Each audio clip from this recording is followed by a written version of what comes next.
Next topic would be accelerating the digital transformation. We all know that digital transformation acceleration is important of Pakistan. What kind of initiatives we want and what kind of initiatives we want from the government. We are going to open fold this through our discussion. I am going to invite Mr. Jaleel Ahmed Farooqi, CBO Avenza Solution, to moderate this session. Please, Mr. Jaleel Ahmed, come on the stage if you are here. Thank you. Thank you, Munis. Thank you, the previous panelist. It was a very fruitful discussion. And by the way, I learned a lot to having their experiences. Today is, my interest is basically I do provide services for the financial industry, but my all panelists from different verticals, so let's have their experience. So today we have Ms. Zunaira Umar.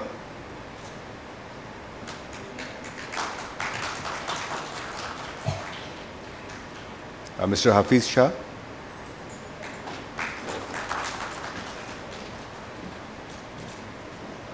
Abdullah Khan.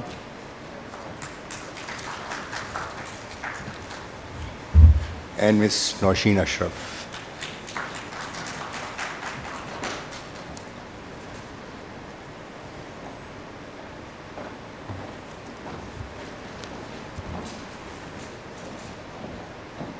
Thank you very much, everyone.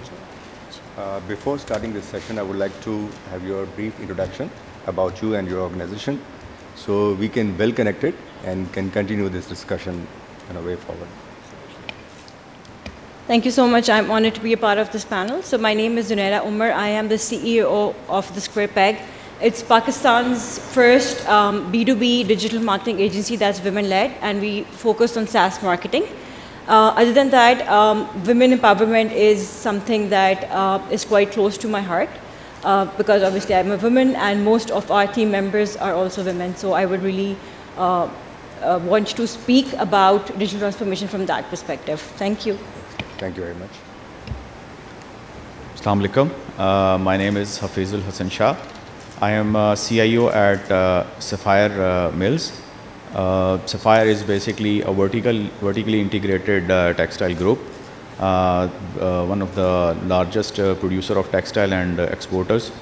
I have like 20 years of experience working as a technology head and doing digital transformations across Middle East, North Africa, Asia Pacific, and I did a lot of digital transformation projects, rollouts, including like more than 50 countries. Assalamu alaikum, everybody. Good afternoon. My name is Abdullah Masood. I work for ProNet Private Limited. We're a traditional system integrator. We do voice, network, infrastructure applications, basically hardware and software. I might not be as experienced diversity-wise in my professional career, but I worked for a boss who believed that it doesn't matter how close you are, or it doesn't matter that you're family, you have to go through the blender and you have to come through the ranks. So 12 years of working for Mash Khan, my chairman, has definitely prepared me for this space. Thank you. Assalamu alaikum. Thank you so much. It's an honor to be here today and talking about digital transformation and how our country, it is the need of the hour. I'm Nausheen Ashraf, and we run an IT consulting company which has got two platforms. One is consulting side, which is data center consulting, and the other is compliance and audit. And we operate from Pakistan, and we serve the markets of Middle East, Africa, Saudi Arabia, and now we've recently added Central Asia and a few war-held countries. So I'm looking forward to have this conversation. Thank you. Thank you, Ji. We have a beautiful different verticals panelist here, and I'm sure we'll get very fruitful discussion. So, Zunaira, I'll start with you. The question is, we were discussing about the the bank and unbanked. The lady was saying the 15%, and some people, we have not exact figures, but we ever count that banking, we have 30 and 30 plus, the bank customers. And when bank customers, the next phase comes for the digitization. So as per your experience and particularly your industry and what you're looking for, how can Pakistan ensure inclusivity in the digital transformation efforts for particularly marginalized and the rural areas? Absolutely, thank you. So I think I was having this discussion with Saira yesterday as well, that for digital inclusion, the first step is building a digital infrastructure.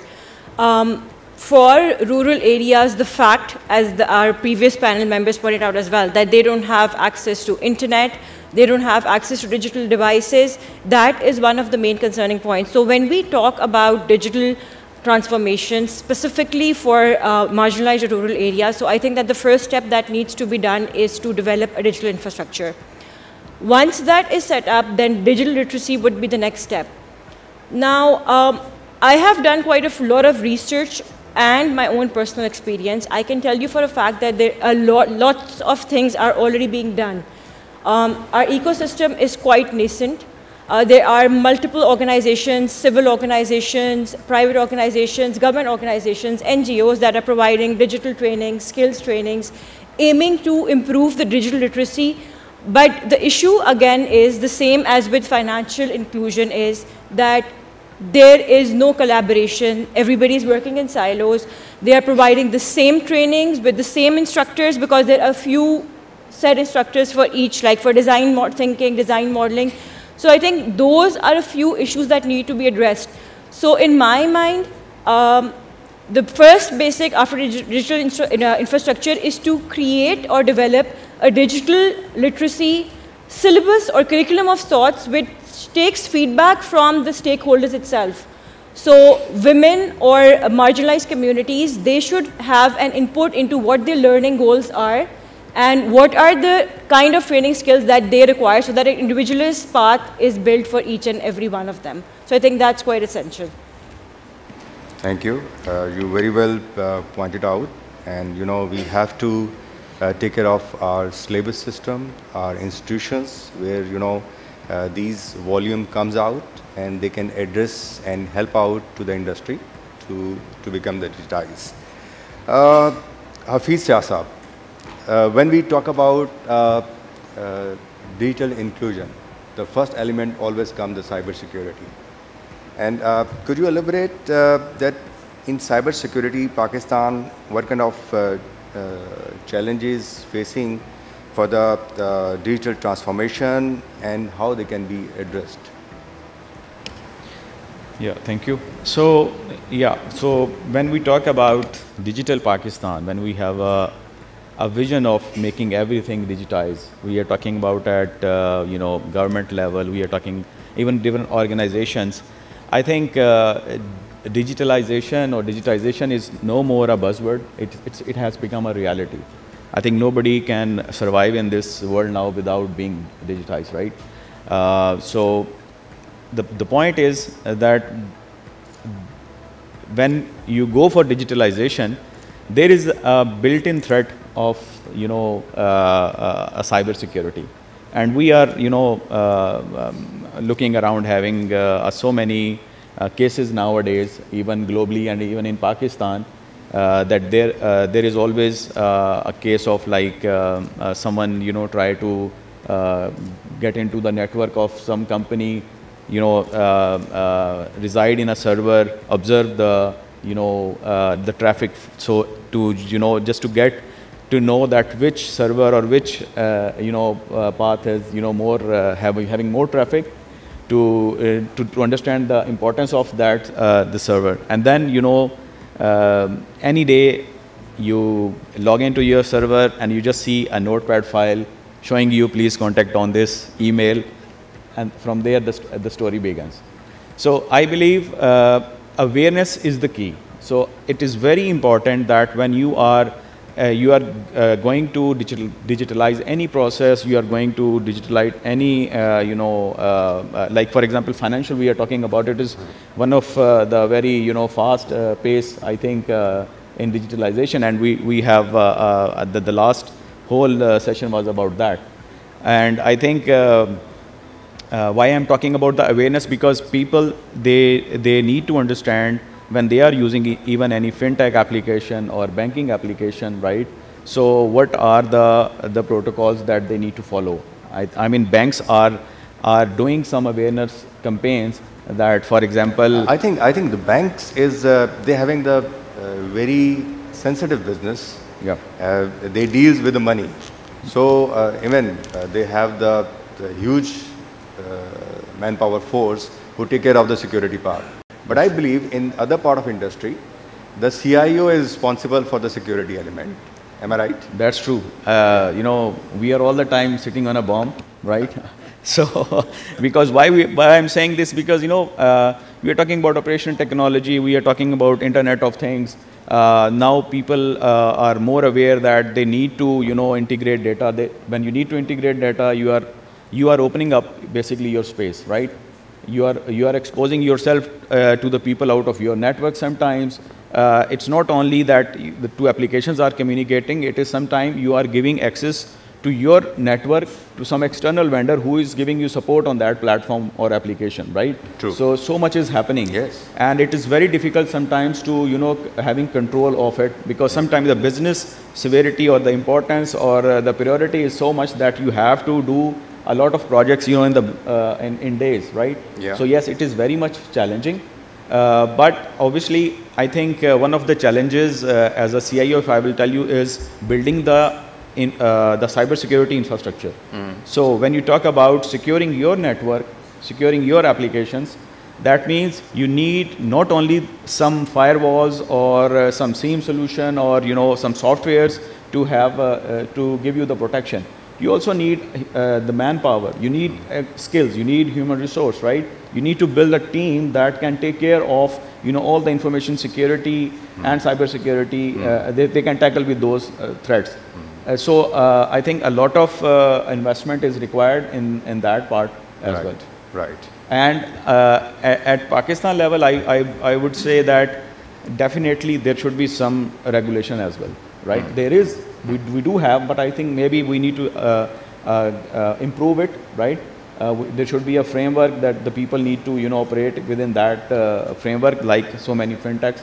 They have to, you know, take care of. I think it's all about getting ready for something. So if I'm not prepared, right, you should not rapidly just keep on launching different applications.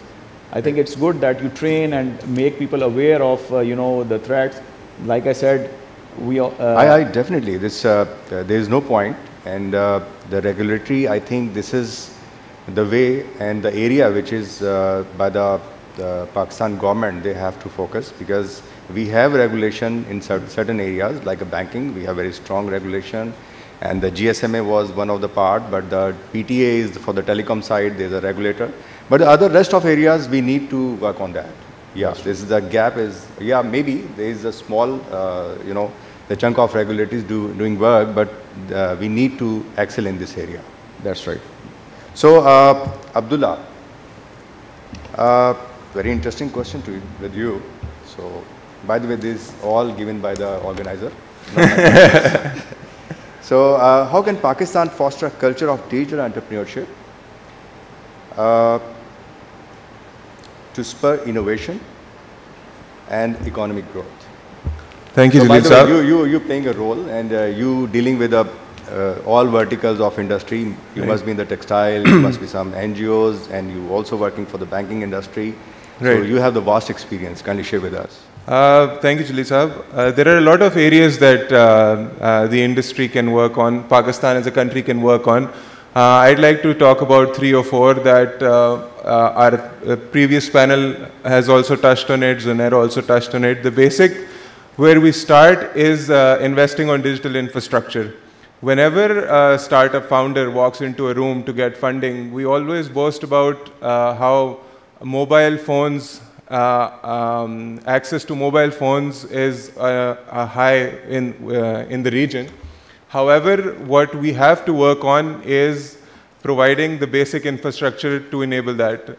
We have electricity issues, we have high-speed internet issues, we have access to smartphones like the previous panel had mentioned, And a UN report in 2022 suggested that we rank 150th out of 193 surveyed countries when it comes to global digital infrastructure. Secondly, I'd like to talk about education. There are top-tier universities and second-tier universities who work on entrepreneurship courses.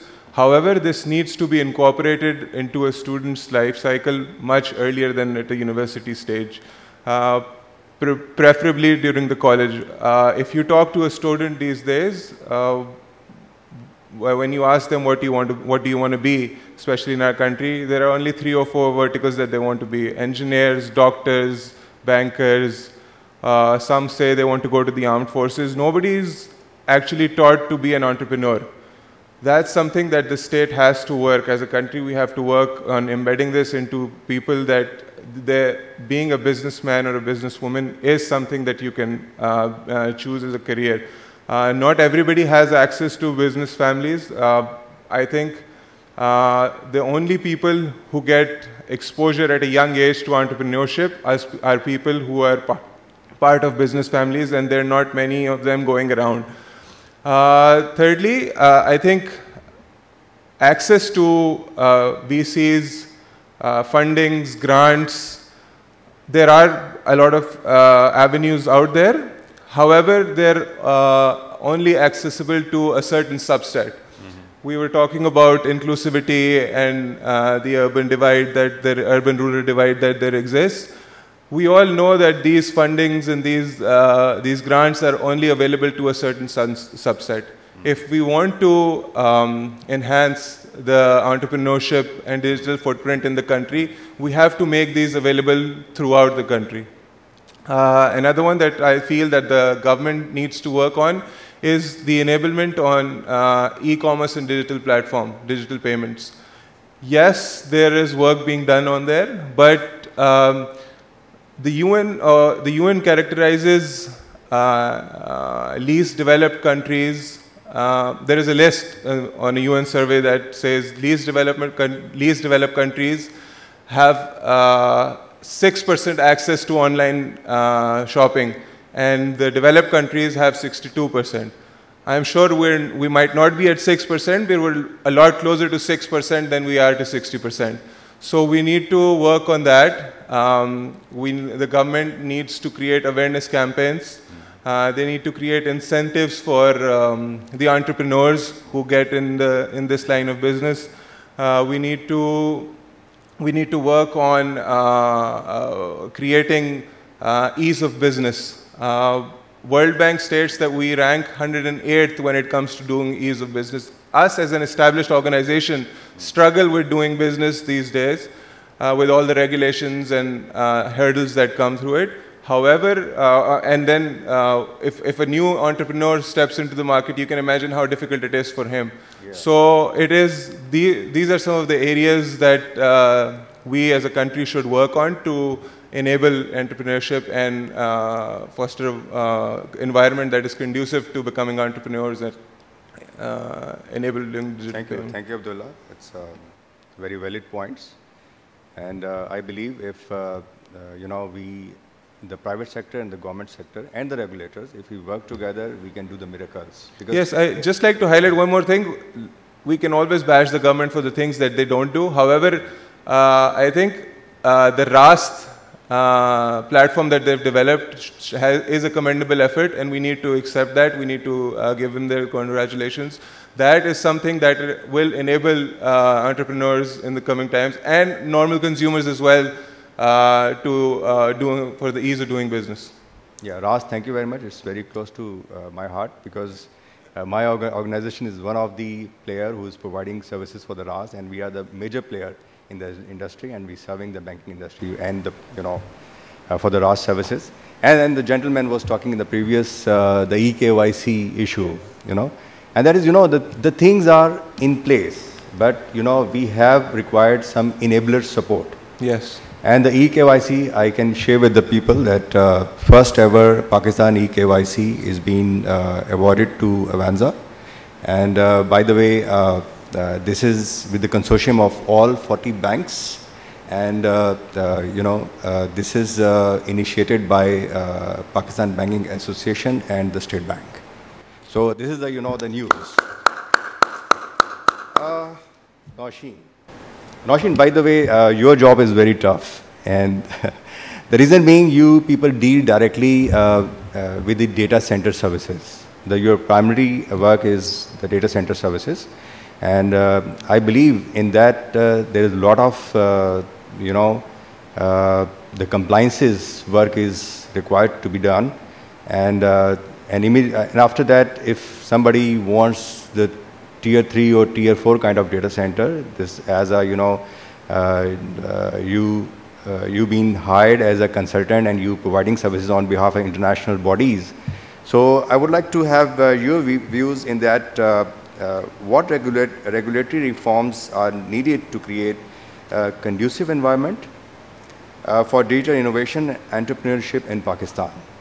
So could you share with us in that regard? Thank you so much, Jaleel.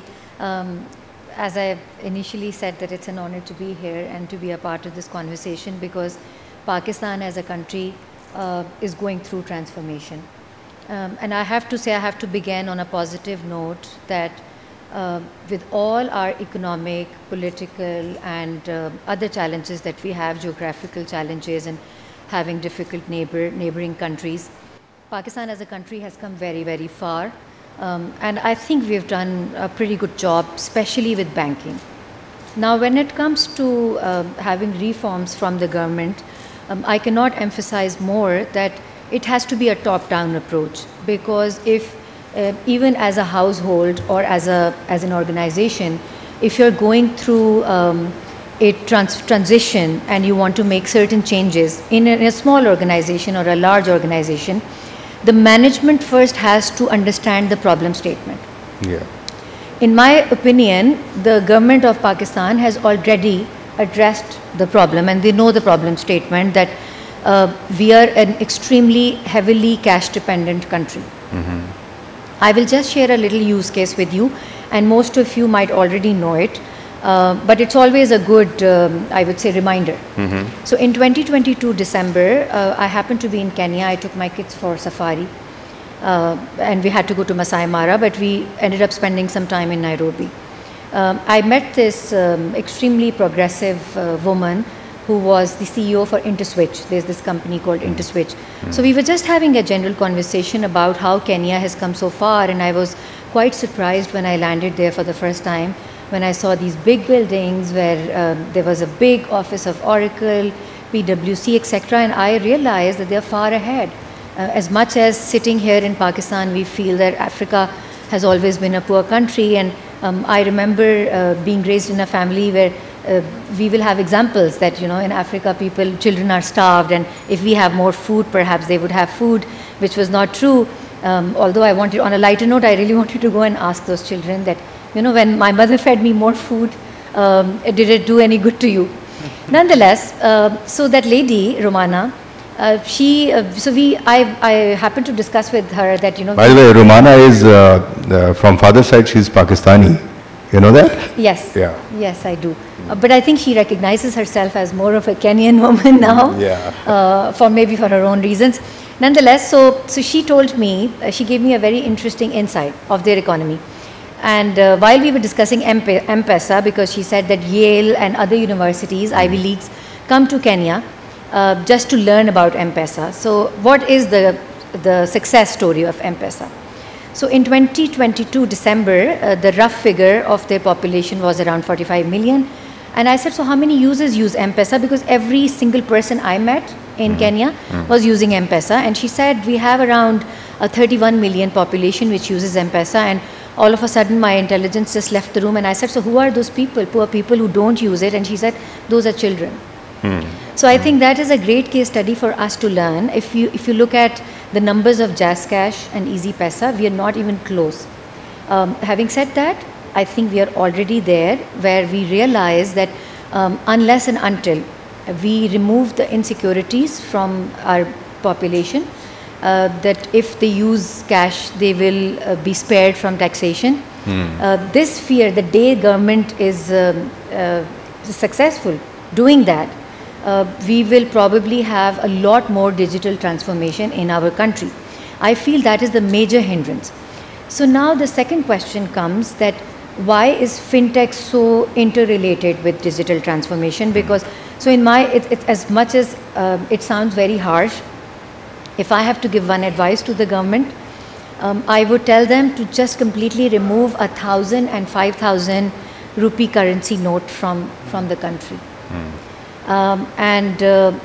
In my opinion, as soon as we do it, and I can see Adnan telling me, nodding his head in humor, that it's never going to happen. Adnan, you never know. I think the only way forward is to be positive. And I think the day our banking is, by the way, I've done banking in America and other countries, and I feel our banking is pretty modern. And it's not coming only from a Pakistani who's a hardcore Pakistani. So even when I meet people abroad from our country who are not so pro-Pakistani, they would also have very positive things to say about our banking system. So fintech is exactly directly related to digital transformation, because we need to the government has to do a few things. They have to have, so there are two ways to go about having change management in any place. So one is reward system and the other is penalty. So as soon as you land in Lahore from Karachi, you realize that if you pay by card, you will have to pay less taxes. So even as a country, we don't have that collective approach where the whole country is on one platform. Unfortunately, in Pakistan, Karachi is the financial hub. But in many ways, when it comes to digital transformation, I see, for instance, Punjab Safe City, I'm on the board, is another example. So the trend that we have seen, that if you have the reward and penalty process, you can actually encourage the population to use payment systems other than hard cash, do not use hard cash, and use other methodologies. Another good example that we need to learn when it comes to digital transformation, that how can we accelerate through government reforms. So every single person in this room who's a vendor, sitting on the vendor side trying to deal with, I'm sure Jaleel, you guys also go through the same problem, that the PEPRA rules now really need to, I think, improve. If we just look at India, many years ago, I mean, India post-2000 is a totally, completely different India, and we can't even compare India with us, and let's be honest about it, and let's forget the past and history and try and look forward and learn from our neighbors. So India, many years ago, what they did, that they changed their PEPRA policy. So if you are, there's so much of focus on having startups and digital transformation. Now, digital transformation is not possible if you always have to pay in dollars and buy imported software. Avanza has done a great job, TPS has done a great job, Systems Limited has done a great job in creating and developing. Munis, who just left, these people are really trying their best to give us softwares and applications at a reasonable price. Now what the government really needs to do, that they have to encourage not only these organizations, which I would not consider them startups at all, but a startup is an organization who do not already have 5 customers on board. Right. So you need to, so how India, if one of the reasons why they could encourage their startups is that their emphasis was not on having 10 years of experience, having 5 international customers, 7 local customers, etc.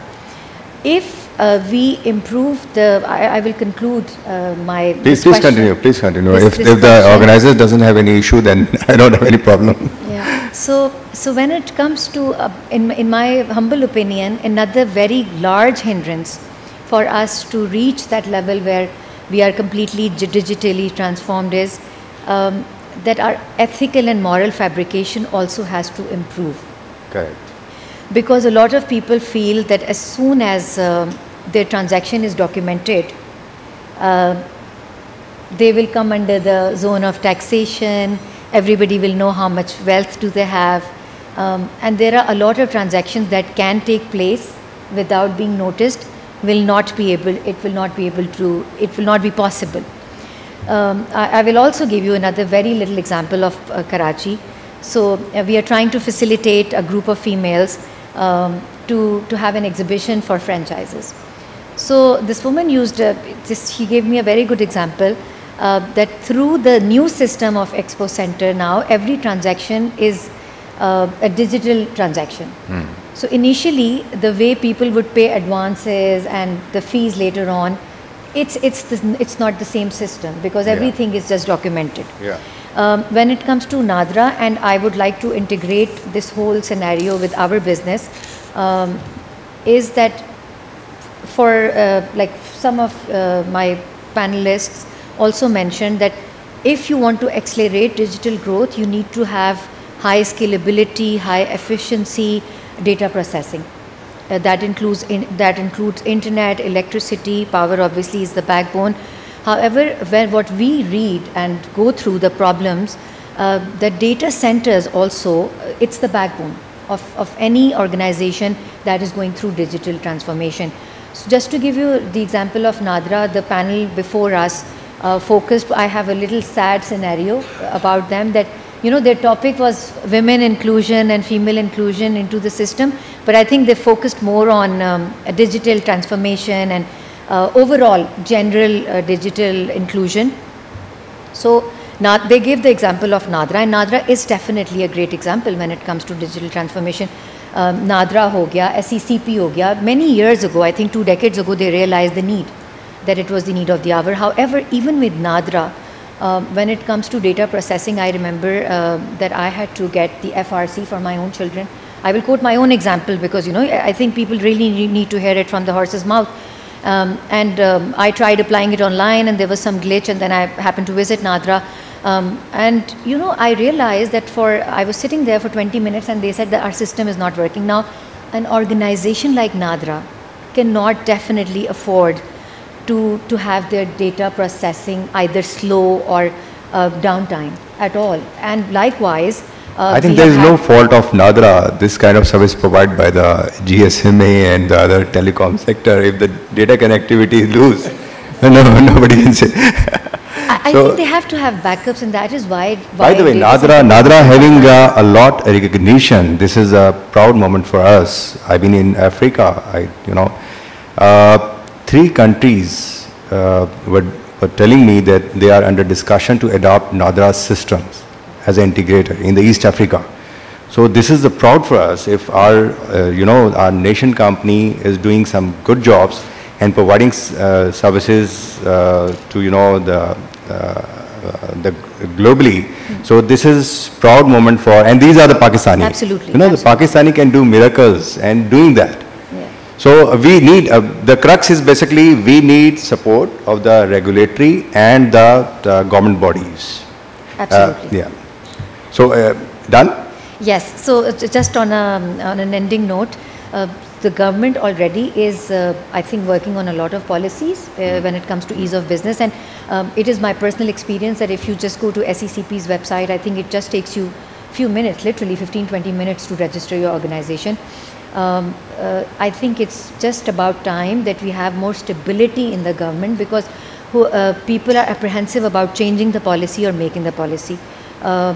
So we just have to wish for more stability, I would say. Right. And the bureaucracy will come to a point where we will have more clarity of thought. By the way, you were talking about Kenya. Kenya is a very impressive market. They have the one application. They don't carry the cash. By the way, if you deal with a grocery shop, we deal with a taxi driver. Absolutely. They have the M-Pesa, the one M-Pesa across the country application where you can, that is integrated with all the institutions, the public, private, banks, all the education, everywhere. So you have to transit your money, you just have to do the transaction through the M-Pesa. And Jalil, just to add on what you said, I remember in 2018, Microsoft put up a very large data center in Kenya. Mm-hmm. And we are sitting in 2024 and there is a lot of conversation and talks about keeping the data here. Right. And because obviously when it comes to digital transformation, privacy is a big matter of concern. So as a Pakistani, I just hope for a day when these big companies, giants, Google and TikTok and all these companies, Microsoft, Oracle, they would come and host their data centers here. Yeah. Thank you, Nausheen, for the valuable inputs. Jalil, just if you allow me, just to add one thing that I was thinking about when it comes to regulatory reforms that can assist entrepreneurship in this country. If we can, just an idea, there are startup visas might also be something that the government can work on, which will enable young founders to come to our country and work on areas like agriculture and healthcare, which is severely underdeveloped. This might increase exposure to our founders as well, because cost of doing business for people from abroad would be much less over here. So that's something that also the regulator can think about. Yeah, thank you very much. Zunaira, what do you think the education in Pakistan can play the role to foster this digital economy? Absolutely, thank you so much. So as an employer, I regularly see people or young fresh graduates applying those who have done their masters, and you see a vast divide between their initial degree and their secondary degree, or you see that they've taken courses and completely shifted their initial domain of study. Why is that? There is definitely a missing link there, and that's the industry-academia partnership. I think that we as an industry need to highlight what are the emerging technologies, what are the skills that are needed today, what are the anticipated skills that would be needed in the future, be it AI, be it cybersecurity. All of those need to be identified, and then the curriculum needs to be updated at the very basic level. So starting from high school, middle school, upward to universities, colleges, we need a complete curriculum overhaul to ensure that what we are producing is what is required. So I think that there is a massive opportunity there. Other than that, as I already said, that there are multiple organizations, like there's NavTech, there's DigiSkills, there's a virtual university, then there are multiple other private organizations, NGOs, international organizations that are offering training courses. But again, as I said, that are these training courses required? Are they built in tandem or in collaboration with the people who are supposed to receive their training? That is a big question mark. So in my mind, I see, if you've heard of electronic health records in North America, right? There's one single record where you can see the entire medical history for the patient. Similarly, I would recommend that we have an LMS or a learning record for every person. They define their learning goals, and then they can get suggestions using AI that, you know, these are the recommended courses for you. These are the various institutions offering these courses, and then they can avail it and they track their progress. So some sort of an LMS that combines all of the learning opportunities together and ensures that people upskill in the way they want and in the way that is required by the economy is entirely necessary. Because unless we build an ecosystem, we are spending money, there are various grants, there are various training courses, but there's no traceability, you know. All right, you see pictures up on every platform that, you know, we did this training in Sakardu, we did this training in Chitral, but then what is the aftermath? What is the impact? Is that being measured? So I feel that although the infrastructure is there, it just needs to be organized in a better way to enable digital learning and also ensure that the input that is coming into the ecosystem is what we want in terms of learning. So I think that's it from my side. That's very important. Thank you very much, Zunaira. And I'll share with you, we think that we are not producing, this is a fact, we are not producing that much volume which required and can entertain the market, the global market, you know. But one thing is very positive about Pakistan youth, and that is, I've been in the Central Asia, and I was sitting in a bank, and we were signing some project, and they used to work on the Russian language. So when they asked to me, कि आप इसके बाद resources कहाँ से भेजोगे? How you will, you know, manage this? I say, okay, I'll hire from your country. मुझे लगा कि भाई वो ज़्यादा comfortable होंगे. Said, oh, we don't want our country people. Okay, I'll pull resources from Russia. All right, Russia is banned here. Oh, okay, so what do you want? He says, and even he, you know, categorically said me that I don't need Indians. I need Pakistani resources. And this is, overwhelming for us. People recognize us in an international market. So this is the, we have to, as we have a lot of challenges, but ये जो area है जहाँ पे हम अच्छा भी कर रहे हैं, जैसे मैंने आपको बताया कि हम बहुत अच्छे काम, नादरा जैसे हो गया, NADRA is a well-reputed institution all across the globe. So इसी तरह हम जो हमारी अच्छी resources जाती हैं वो पाकिस्तान का एक अच्छा नाम कर रही हैं, बहुत अच्छा नाम एक बिल्ड करती हैं जिससे आपकी एक रेपुटेशन अच्छी होती है, आपका पाकिस्तान में एक रेपो बिल्ड होता है. तो जहाँ बुरी चीज़ें हो रही हैं वहाँ थोड़ी अच्छा चीज़ें भी हो रही हैं और अच्छी and we have to be as at the leadership position, and we have this kind of, I always feel this is my responsibility, that we have to give direction to our youth. Absolutely. Yeah, and and create some opportunities for them where they can utilize their potential as much as they can. देखिए, I think एक proactive approach होने की ज़रूरत है. ये नहीं है कि आपको बाहर से signals मिले and then you start designing your curriculum कि चलें जी अब हम इसको implement करते हैं. There should be some sort of like a proactive approach कि आपको जो skills required होंगी in 5 years from now, 10 years from now, they should already be planned and incorporated and embedded into your systems. ताकि जो चीज़ generate हो. Because I've seen a lot of people जिस तरह MA इस्लाम में याद कर लिया और किसी social science में कर लिया and then they don't understand कि इसकी employability क्या होगी. So before I'm not saying कि degrees redundant हैं, but the youth should be aware कि इसकी employability क्या होगी, so that then they opt for it accordingly. So I think that's quite important. Yeah, very well said. Thank you very much. Abdullah Khan Saab, how can Pakistan harness the potential of e-commerce and digital payment to boost economic growth and financial inclusion? So I feel e-commerce has 3 main platforms, 3 main pillars, and all of them are interconnected in one way or shape or form. Number 1, internet. Number 2, payments. And number 3, logistics. We've talked about internet at length. I talked about it. My other panelists talked about it. Infrastructure is an issue that we need to work on. Infrastructure, there are a lot of points that Nausheen raised as well. But step 2 to that is कि ठीक है internet आ गया, उसके बाद क्या है? Digital literacy in Pakistan ranges between 35 to 40%.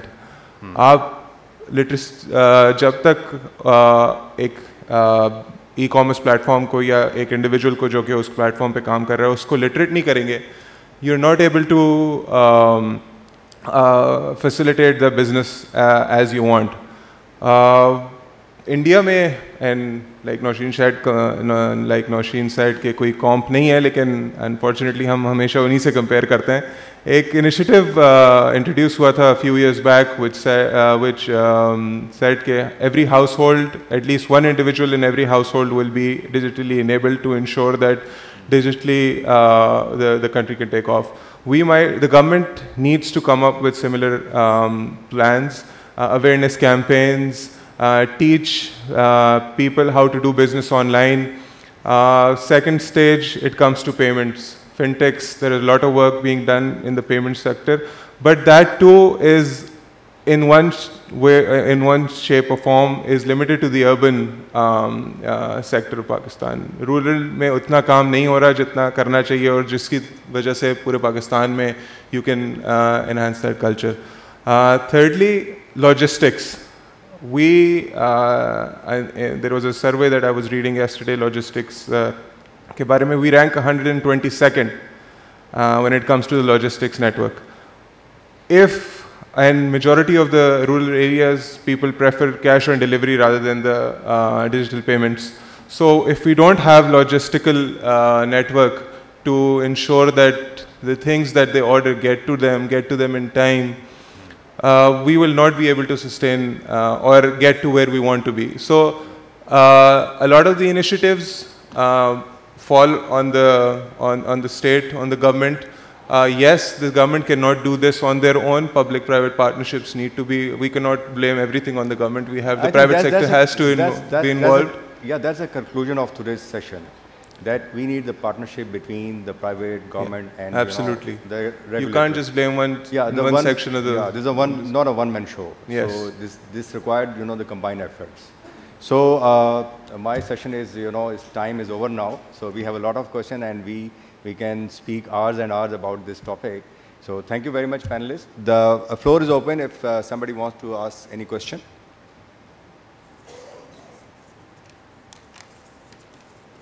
Thank you. I think very well elaborated. Everyone is, satisfied. Yeah. Thank you very much. Thank you.